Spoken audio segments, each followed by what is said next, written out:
Et ça tangue sérieusement chez Abercrombie et Fitch. Le patron de la marque américaine de vêtements, il s'appelle Mike Jeffries, eh bien il vient de remettre sa démission. Ah, ils sont beaux, ils sont minces, ils sont jeunes, ils sont musclés, même plus que ça, ils ont des tablettes de chocolat à la place des abdos. Voilà à quoi ressemblent les vendeurs d'Abercrombie et leur clientèle aussi. Bienvenue dans la série de l'été consacrée aux scandales qui ont fait trembler les entreprises. Aujourd'hui, je vous raconte le scandale, ou plutôt les scandales qui ont fait d'Abercrombie & Fitch une marque controversée. Donc, comme je vous le disais, faites des choses que vous aimez. Qu'est-ce que vous voulez faire plus tard ? Je ne sais pas encore. J'hésite.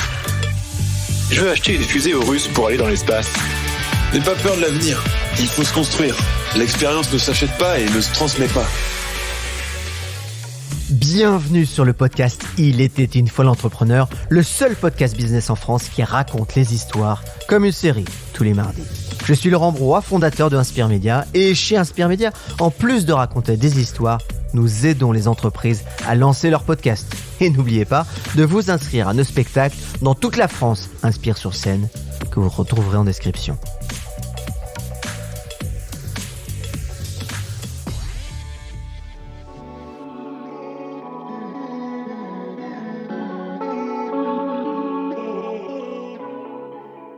Belle, musclée, mince et blanche, voici la jeunesse américaine vue par Mike Jeffries, CEO de la marque Abercrombie & Fitch de 1992 à 2014. À travers des vêtements sportswear haut de gamme, la marque incarne l'American Way of Life. En multipliant les déclarations polémiques, Mike Jeffries va conduire l'enseigne star des étudiants américains à sa perte.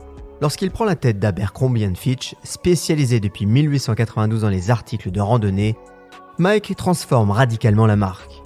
Il développe notamment un réseau de boutiques à l'univers ultra travaillé, ambiance nightclub, parfums musqués à l'entrée, vêtements inspirés de l'élite des universités américaines. Mais surtout, Mike donne le ton avec le recrutement de vendeuses et vendeurs très, stéréotypés. Il incarne ses critères de beauté et de cool, sportif, look de surfeur, mini short et longues jambes fines pour les filles. Cette vision du corps est totalement assumée par le CEO qui s'exprime régulièrement sur l'unique cible de la marque, les cool kids, les winners et les beaux. Les sorties racistes et discriminantes se multiplient dans les médias.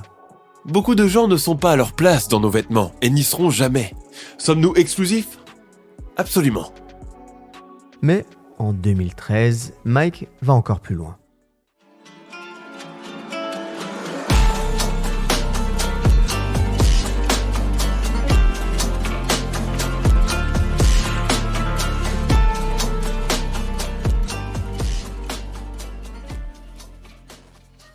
Dès 1997, Abercrombie & Fitch s'attire les foudres du grand public avec une série de bad buzz. Hypersexualisation des jeunes filles, discrimination à l'embauche, absence de grande taille. Les ex-salariés s'expriment sur les conditions de travail, les sanctions en cas de prise de poids, les postes réservés au personnel non blanc, à l'écart des clients.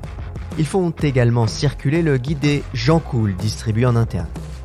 En 2013, l'activiste Ben O'Keefe demande des excuses publiques à Mike suite à des propos racistes et homophobes. Le CEO est obligé de revenir sur ses propos et d'apaiser les critiques de plus en plus virulentes contre la marque. Des excuses qui ne suffiront pas à la blogueuse Jess Baker. Elle publie une série de photos qu'elle baptise Attractive and Fat, la mettant en scène en vêtements Abercrombie & Fitch avec un mannequin. Elle revendique ses rondeurs et son droit à être séduisante. Je n'ai pas pris ces photos pour montrer que le mannequin me trouvait séduisante, ou que la photographe me trouvait photogénique, ou pour prouver que vous êtes ostensiblement un abruti. J'ai d'abord été motivée par l'opportunité de montrer que je suis bien dans ma peau et le revendiquer. Je conteste la séparation entre séduisant et gros, et je revendique l'idée qu'ils sont compatibles, en dépit de ce que vous croyez. La marque est en perte de vitesse, son image est désastreuse. En décembre 2014, Jeffries doit démissionner.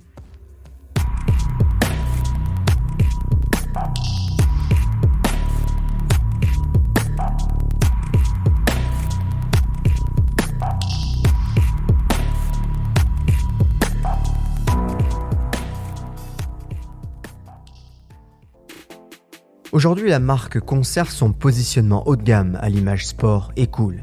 Elle a tiré des enseignements des années Jeffries et tente de se refaire une image à travers des campagnes mettant en scène des mannequins de toute taille ou des engagements auprès d'associations LGBT. En 2022, d'anciens salariés sont revenus sur les discriminations et les humiliations dont ils ont été victimes dans un documentaire produit par Netflix. Tous les secrets de la marque semblent avoir été dévoilés. Il ne reste plus qu'à Abercrombie & Fitch qu'à écrire un nouveau chapitre, loin des scandales. Mais ça, c'est une autre histoire. Et oui, merci encore pour votre fidélité. C'est précieux parce que c'est beaucoup de travail. De la documentation, de l'écriture, des voix, du travail, bref. Merci aux acteurs, déjà, tous les acteurs qui interviennent, comme vous avez pu les entendre. Merci aussi à Thibaut Viotte, Sarah Brevet pour l'écriture et Morgane Bouchiba pour le son. Et je vous dis à bientôt, car tout est une question d'histoire. Allez, merci, à bientôt.